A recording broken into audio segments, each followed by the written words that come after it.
A partir de aquí vamos a empezar el análisis de, en primer lugar, cómo fue el proceso por el cual se fue confeccionando la tabla periódica hasta la versión que manejamos actualmente.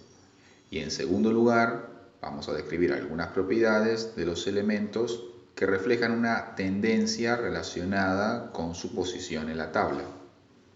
A estas propiedades que vamos a describir se las denomina propiedades periódicas.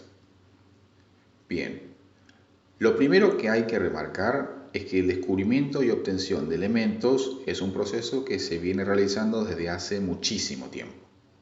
Sin ir más lejos, elementos como el oro o el cobre se utilizan desde hace miles de años. Pero lo que realmente permitió un gran avance en la construcción de la tabla periódica fue el desarrollo de tecnología más sofisticada, debido a que la inmensa mayoría de los elementos no se encuentran en la naturaleza en estado puro, y además algunos se encuentran en cantidades muy pequeñas, lo que complicaba aún más su detección y descubrimiento. Los primeros en realizar una versión primitiva de lo que conocemos como tabla periódica fueron Mendeleev y Meyer en el siglo XIX, aunque la primera clasificación que hicieron fue en base al peso atómico, porque era en base a ese parámetro en el que veían un patrón en ciertas propiedades, tanto físicas como químicas. Recuerden que en realidad hayamos visto en las primeras clases que los elementos se ordenan según su número atómico, no en base a su número másico. Aún así, el ordenamiento realizado por Mendeleev permitía predecir, en algunos casos, propiedades de elementos que aún no se habían descubierto, pero que se podía predecir que existían. Imaginen que las primeras tablas periódicas, entre comillas, debían tener para ese entonces muchos espacios en blanco. Y uno de esos casos más conocidos es el del germanio, que es el elemento que se encuentra justo por debajo del silicio en el grupo 4A, y que en su momento se lo denominó de forma hipotética EK-silicio. Si observan el cuadro que se muestra, verán que los valores de las propiedades que se habían predicho para ese elemento coincidieron bastante con las que finalmente presentaría el germanio cuando se descubrió unos 15 años después. Como notarán, en base al código de colores que se presenta aquí, la gran mayoría de los elementos son relativamente actuales. Estamos hablando de que se descubrieron en el siglo XIX. Y probablemente eso fue lo que inspiró a Mendeleev y Meyer a realizar las primeras clasificaciones.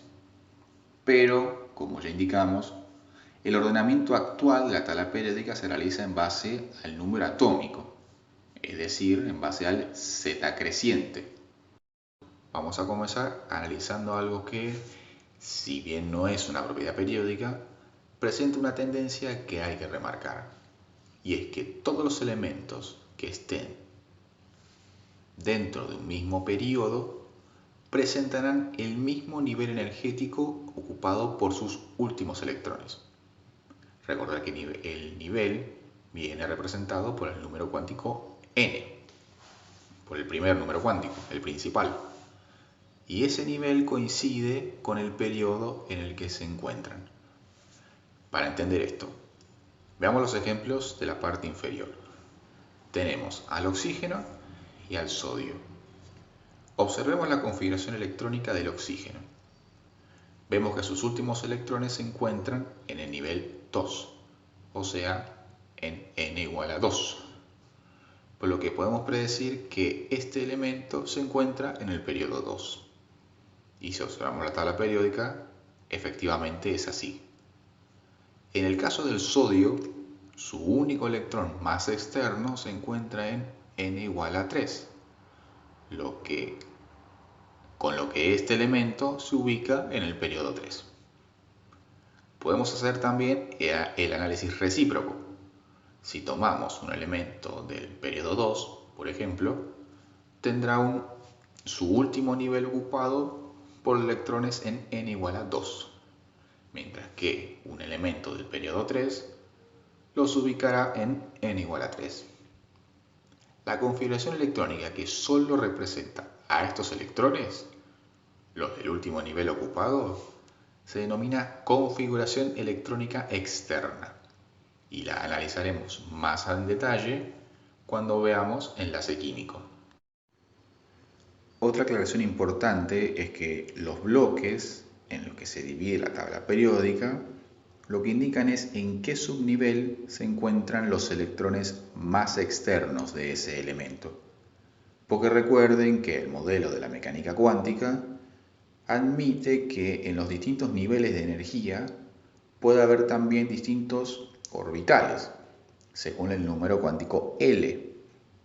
Entonces, en definitiva, mientras que el periodo indica el último nivel ocupado, el bloque lo que indica es el último subnivel ocupado.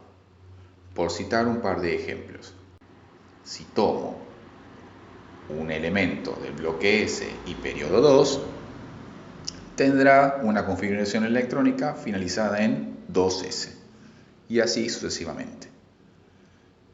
Pero otra cosa que también se puede predecir del ordenamiento periódico es esa cantidad de electrones que se encuentran en el nivel más externo. Y esto está relacionado con el grupo. Todos los elementos representativos tienen la misma cantidad de electrones en su último nivel que indica el grupo al que pertenece. Es decir, elementos del grupo 5A tendrán 5 electrones externos. Elementos del grupo 2A tendrán 2 electrones externos. Y así para cualquier grupo de tipo A, que son los que abarcan los elementos representativos. Continuando con el análisis de la configuración electrónica y siguiendo con los ejemplos del sodio y del oxígeno, sabemos que el oxígeno tiende a formar aniones óxido, mientras que el sodio tiende a formar cationes sodio. Esto es así porque al ocurrir esto, y como podemos observar, la configuración electrónica se modifica debido al cambio en el número de electrones, y ambos adquieren a la vez la misma configuración electrónica, que corresponde al neón. Pasa así porque los elementos ganan o pierden electrones de manera que adquieran la configuración electrónica del gas noble más similar a ellos. Y aquí, en ambos casos, se trata del neón. Los gases nobles tienen una configuración electrónica de capa llena en su último nivel, y eso les confiere una mayor estabilidad. Ahora, adquirir la misma configuración electrónica también significa que el número de electrones en ambos casos es el mismo. Y cuando ocurre esto, decimos que ambas especies, y digo especies porque pueden ser átomos o iones, son isoelectrónicas. Antes de continuar, tenemos que hacer una aclaración importante. Todo lo que se verá a continuación es válido únicamente para los denominados elementos representativos, los cuales constituyen los bloques S y P.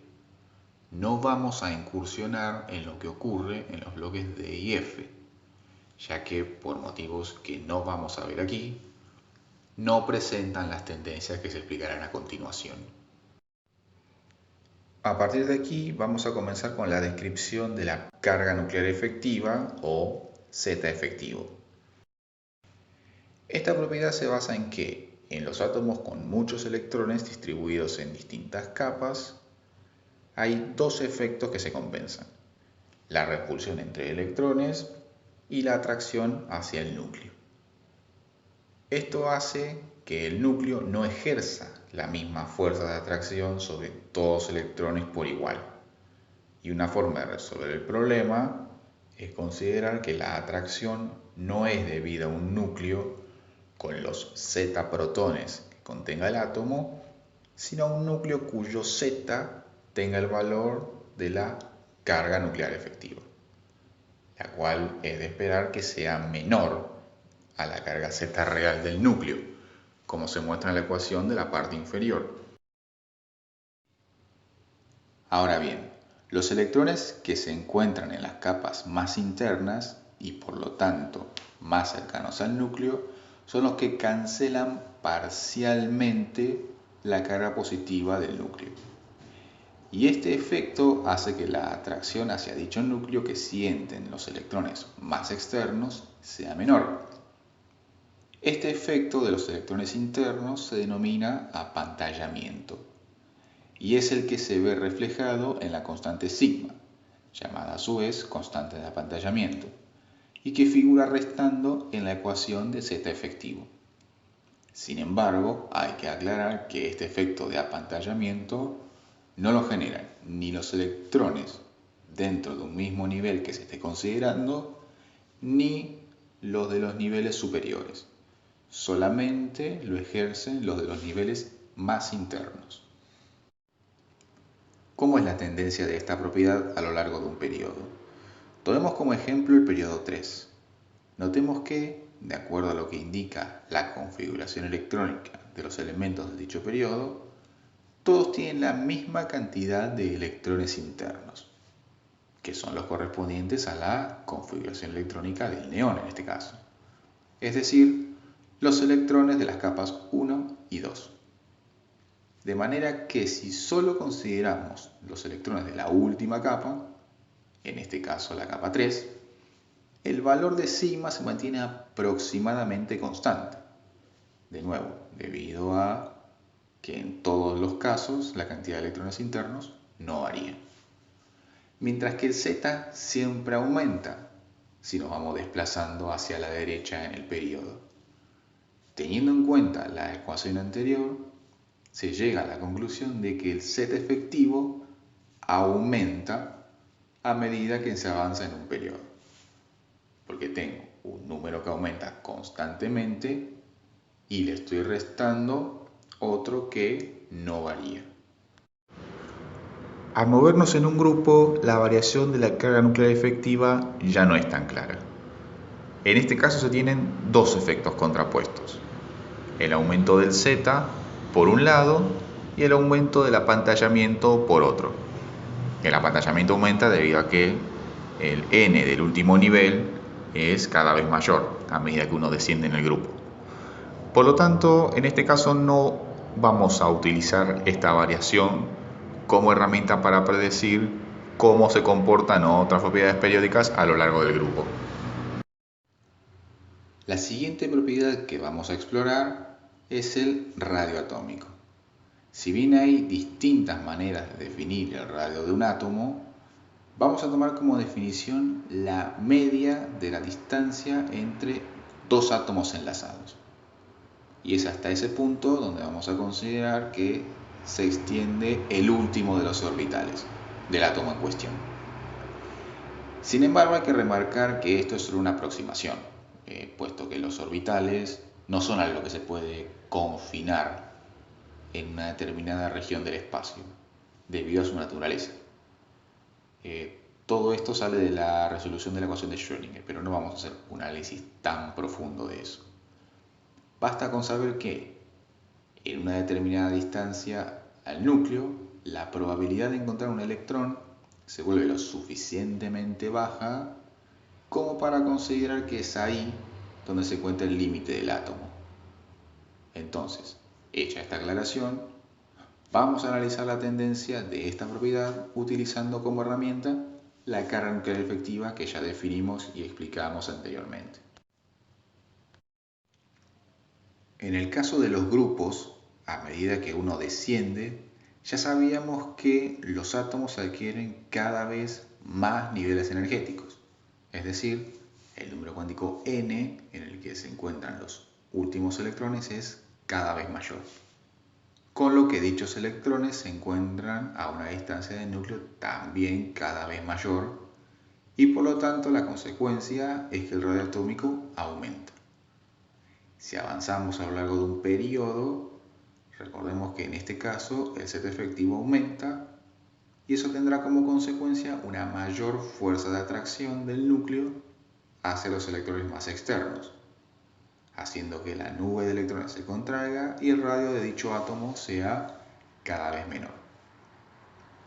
Como conclusión, al avanzar de izquierda a derecha en el periodo, el radio atómico disminuye.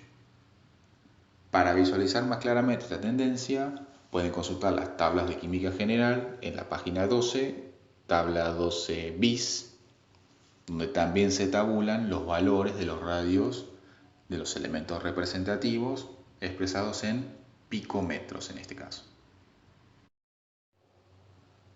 Pasemos ahora a observar cómo se modifica el radio de un átomo cuando éste se ioniza.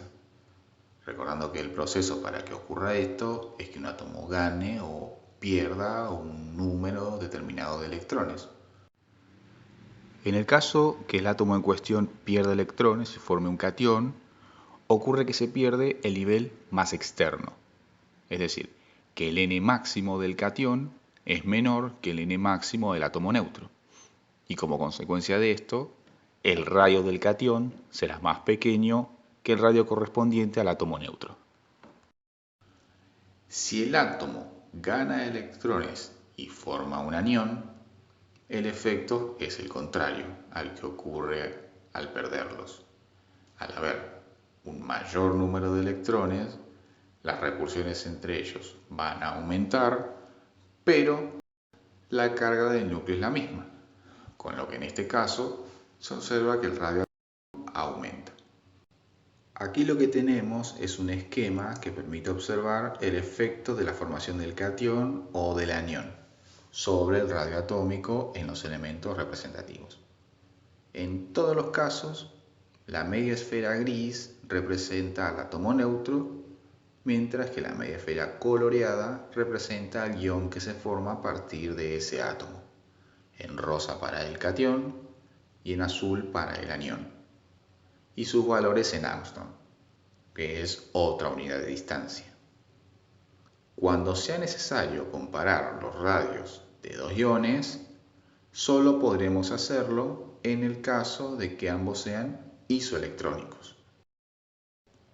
Pasemos ahora a la tercera propiedad periódica que vamos a describir, la cual es la energía de ionización. Por definición, la energía de ionización es la energía que se necesita para abstraer un electrón de un átomo en fase gaseosa en su estado fundamental. Dicho proceso tiene como consecuencia la formación de un catión correspondiente a dicho elemento. Pero en principio podríamos seguir y quitar un segundo electrón al catión que ya se formó, y la energía involucrada en este otro proceso correspondería a la segunda energía de ionización. Podemos continuar y extraer un tercer electrón, definiendo así la tercera energía de ionización, etc. Sin embargo, la sucesiva extracción de un electrón demanda cada vez más energía, porque hay que recordar que cuanto menos electrones haya, menor serán las repulsiones y mayor la atracción ejercida por el núcleo al resto de los electrones. Como resultado de este efecto, los valores de las energías de ionización sucesivas irán aumentando. El efecto descrito anteriormente se ve reflejado en la siguiente tabla, donde se aprecia que cuanto más internos sean los electrones que se extraen, mayor es la energía asociada para lograrlo. Por ejemplo, se aprecia que en el caso del sodio, extraer un segundo electrón, que aquí ya corresponde a un electrón interno, cuesta casi 10 veces más energía que la que se utilizó para extraer el primero. Es decir, la segunda energía de ionización en este caso es 10 veces mayor que la primera, solo por ser un electrón interno. Volviendo al análisis de la tendencia a lo largo de la tabla periódica, observamos que la energía de ionización aumenta al mismo tiempo que aumenta el número atómico, mientras que al descender en el grupo, lo que se observa es el efecto contrario. La primera energía de ionización disminuye al aumentar el número atómico. La razón de las tendencias indicadas anteriormente se puede explicar en base a la carga nuclear efectiva.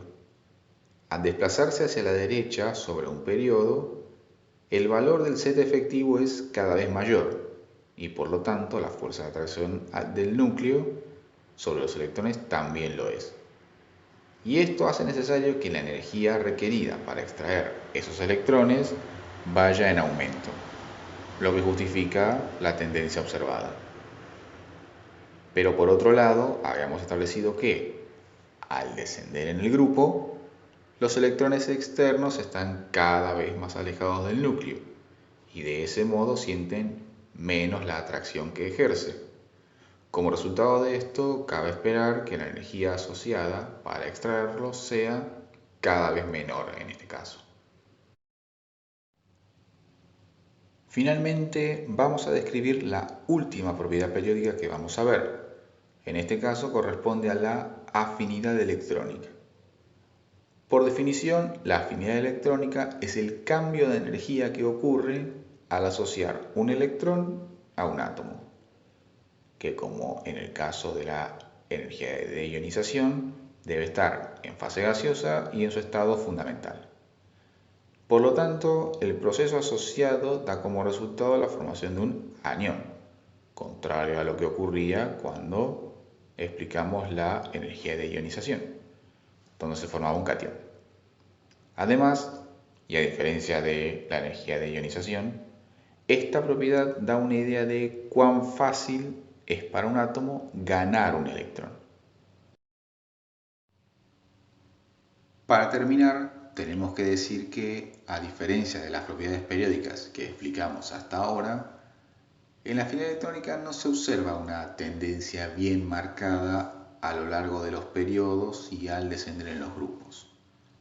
Solo podríamos destacar que los halógenos, que son el grupo 7A, son los que tienen los valores más negativos de afinidad electrónica, lo que se puede explicar debido a que al ganar un electrón adquiere una configuración electrónica de gas noble, que como ya indicamos varias veces es la más estable.